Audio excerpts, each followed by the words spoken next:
कर्ण पर्व के अंतर्गत अध्याय 51 से अध्याय 57 में जब अर्जुन युधिष्ठिर से मिलकर युद्ध भूमि में वापस आते हैं, तब भी कर्ण अपने भार्गव अस्त्र से पांचाल की सेना का नाश कर रहा था, जिसे देखकर अर्जुन श्री कृष्ण से कहते हैं, आज मैं युद्ध में कर्ण का वध किए बिना वापस नहीं लौटूंगा, इसलिए रथ को उसी की तरफ ले चलिए। तब श्री कृष्ण और अर्जुन को अपनी तरफ आते देख कर्ण ने शल्य से कहा, हे शल्य, हमने जहां तक सुना है वहां तक जगत में अर्जुन के समान श्रेष्ठ महान योद्धा कभी उत्पन्न हुआ नहीं।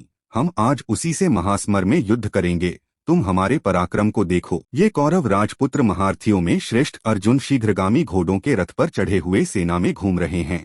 ये आज हमें मृत्यु के संकट में डाल देंगे और मुझ कर्ण का अंत होते ही सब कौरव सेना का नाश निश्चित ही है। इन राजपुत्र के बढ़े हाथों में कभी पसीना नहीं आता है। ये युद्धकला निपुण और शीघ्र शस्त्र चलाने वाले हैं। पांडुपुत्र अर्जुन के समान योद्धा जगत में दूसरा कोई नहीं है। अर्जुन अनेक बाण हाथ में लेकर एक बाण के समान शीघ्रता सहित छोड़ते हैं और राजाओं को मारते हैं। वे सब अमोघ बाण एक कोस तक जाकर गिरते हैं। इस पृथ्वी पर अर्जुन के समान दूसरा योद्धा कोई नहीं है। अर्जुन ने महादेव से युद्ध कर उनसे पाशुपत अस्त्र प्राप्त किया था और विराट नगर में हम सभी को अकेले अर्जुन ने एक रथ से ही जीत लिया था और सभी महारथियों के वस्त्र भी उतार लिए थे। श्री कृष्ण और अर्जुन को एक रथ पर बैठे हुए देखकर मुझे बहुत भय लगता है। आज युद्ध में या तो मैं कृष्ण और अर्जुन को मारूंगा या फिर वे दोनों कृष्ण ही मुझे मार डालेंगे।